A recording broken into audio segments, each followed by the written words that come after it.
사랑하는 나눔가족 여러분, 말씀으로 여는 아침입니다. 오늘 말씀은 예수님의 예루살렘행 결단과 제자 도의 각오에 대한 말씀입니다. 예수님은 베드로의 신앙 고백을 받으신 후에 바로 순환을 예고하셨죠. 이르되 인자가 많은 고난을 받고 장로들과 대제사장들과 서기관들에게 버림받아 죽임당하고 제3일에 살아나야 하리라. 예수님께서 십자가를 향해 가시는 길은 이제 예루살렘을 향하여 올라가시는 길로 이어집니다. 갈릴리 사역을 뒤로 하시고 예루살렘으로 방향을 정하신 일은 누가가 이렇게 보도하고 있습니다. 예수께서 승천하실 기약이 차감해 예루살렘을 향하여 올라가시기로 굳게 결심하시고 승천하실 기약이 찼다. 이 말은 예수님께서 이 땅에서 무한정 계시지 않을 것이란 말씀이 아닙니까? 예수님이 이 땅에 머무시는 시간은 매우 한정적입니다.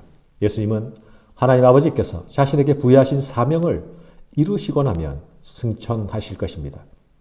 이것이 예수님께서 제자들을 부르시고 그들에게 사명을 주시는 이유입니다. 제자들은 예수님께로부터 보고 듣고 배운 것을 가지고 하나님 나라를 선포할 자들로 부름을 받은 자들입니다. 여기서 승천으로 번역된 이 단어는 올림받음이라는 뜻입니다. 예수님은 십자가와 부활을 거쳐서 올림받으실 것입니다. 십자가의 길은 올림받으심을 향해 가시는 영광의 길입니다. 아버지의 뜻을 이루어 드리는 길이기에 그 길이 영광의 길이요. 그 길의 끝에 영광이 기다리고 있기 때문에 또한 영광의 길입니다. 그러나 그 영광으로 가는 길은 죽음을 향해 가는 순환의 길이기도 합니다. 예수님께서 이 순환의 길을 가시기로 굳게 결심하셨다는 것은 무엇을 말하는 것입니까? 예수님 자신에게 예정되어 있는 마치 프로그래밍된 로봇처럼 주님께서 그런 길을 걸어가신 것이 아니라는 것이죠. 예수님에게도 고난, 고뇌와 번민이 있었을 것입니다. 순환 없는, 고난 없는 영광에 대한 유혹도 있었을 것입니다. 그러나 예수님은 고난의 길을 가시기로 마음에 엄중하게 확고한 결심을 하십니다. 사랑하는 여러분, 오늘 우리에게 하나님이 주신 어떤 사명이 있습니까? 부르심을 받은 모든 자들은 보내심에 사명이 있다는 것을 아십니까? 그렇다면 우리는 그 사명을 수시로 점검해야 하지 않을까요? 사명의 길에서 흔들리거나 이탈하지 않아야 할 것입니다. 멈추거나 돌아서지도 않아야 할 것입니다. 이를 위하여 결심하고 기도하는 일도 필요할 것입니다. 굳은 결심으로 마음을 확정하는 일도 필요합니다.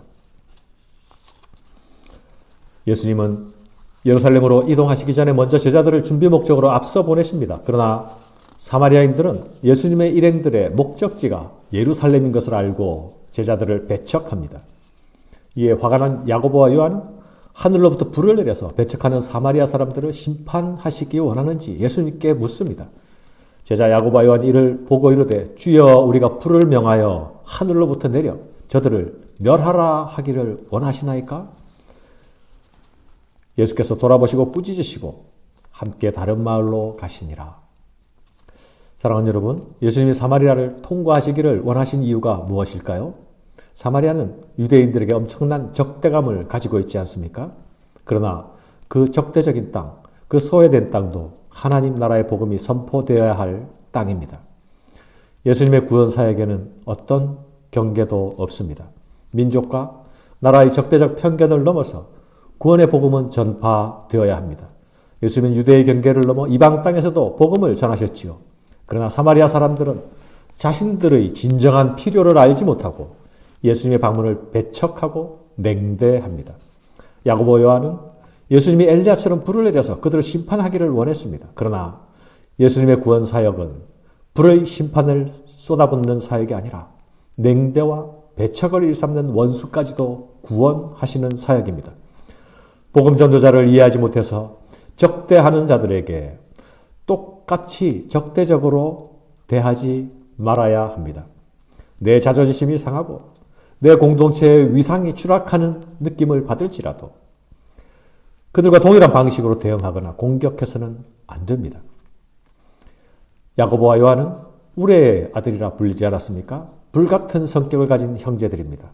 지금 그들은 아직 주님의 길을 이해하지 못하고 자신이 가야 할 길이 어떤 길인지도 잘 알지 못하고 있습니다. 그러나 여러분, 야고보는 12사도 중에 주를 위해서 가장 먼저 자기 목숨을 들여 순교하는 순교의 제물이 되지요. 요한은 사도들 중에서 가장 마지막까지 살아남아 주의 복음을 위해 자신의 온 생애를 불태워 드립니다. 요한의 생애 말년에 사람들은 그를 천사와 같은 사람이라 불렀습니다. 우레의 아들에서 천사와 같은 사람으로 변화하기까지 주님과 동행하는 세월이 필요했습니다. 사랑하는 여러분, 다음은 예수를 따르는 길, 곧 제자도에 관한 말씀입니다. 야고보와 요한에게 주님의 길을 준비하는 태도를 알려주신 예수님은 이제 제자가 되기를 원하는 세 사람의 경우를 통해서 참된 제자도가 무엇인지 가르쳐 주십니다. 길 가실 때에 어떤 사람이 여짜오되 어디로 가시든지 나는 따르리이다. 예수께서 이르시되 여우도 굴이 있고 공중의 새도 집이 있으되 인자는 머리 둘 곳이 없도다 하시고, 첫 번째 사람은 예수님을 따르는데 요구되는 희생을 알지 못하는 사람이지요. 인간에게 의식 주는 생존에 필요한 절대 조건이 아닙니까? 그러나 예수를 따르는 일은 이보다 하나님 나라의 일을 더 우선순위에 두는 일입니다.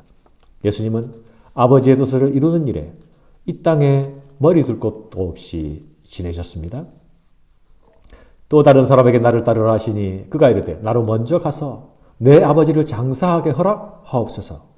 이르시되 죽은 자들로 자기의 죽은 자들을 장사하게 하고 너는 가서 하나님의 나라를 전파하라 하시고, 두 번째 사람은 예수님께서 나를 따르라 먼저 명하시죠.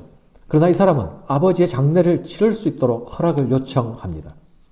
유대사회에서 아버지의 장례를 치르는 일은 자식의 의무였습니다. 부모를 공경하는 일은 십계명에서도 명하신 바가 아닙니까? 그러나 이런 고귀한 덕목보다 더 중요한 것이 있습니다. 그것이 무엇입니까? 바로 예수를 따르는 일입니다. 예수를 따르는 일은 그 무엇보다 급진적인 성격을 가집니다. 그 급진성은 아름다운 도덕과 윤리를 파괴하는 급진성이 아닙니다.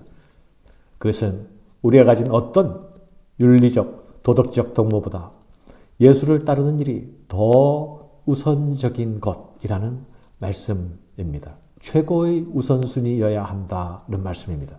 윤리와 도덕은 필요하죠. 그러나 그것으로 생명을 살릴 수는 없습니다. 죽은 자를 위한 장례보다 더 중요하고 시급한 것은 영적으로 죽어가고 있는 자들을 살려내는 일입니다.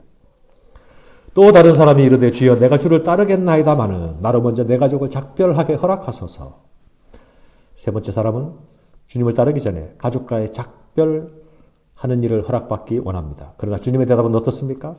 예수께서 이르시되 손에 쟁기를 잡고 뒤를 돌아보는 자는 하나님 나라에 합당하지 아니하니라 하시니라. 가족과의 작별 정도는 허락할 수 있다고 생각하지 않으십니까? 그러나 주님의 대답은 주를 따르기를 작정한 자는 더 이상 뒤돌아보아서는 안 된다라는 것입니다. 세 사람의 경우 모두 인간적인 타당성과 윤리적, 도덕적 타당한 이유를 가지고 있지 않습니까? 그러나 예수님의 대답은 제자가 가야 할 길이 얼마나 험난한 길이며 예수님이 부르시며 응답하는 것은 나중이 아니라, 다음이 아니라 바로 지금이어야 한다는 것입니다. 지금 네 삶의 자리에서 모든 것을 버리고 따라야 한다는 말씀입니다. 급진적인 방향의 선회를 요구합니다.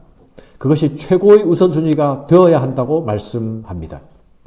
사랑하는 여러분, 지금 내 자신이 걸어가야 하는 제자의 길을 막고 있는 것은 무엇입니까?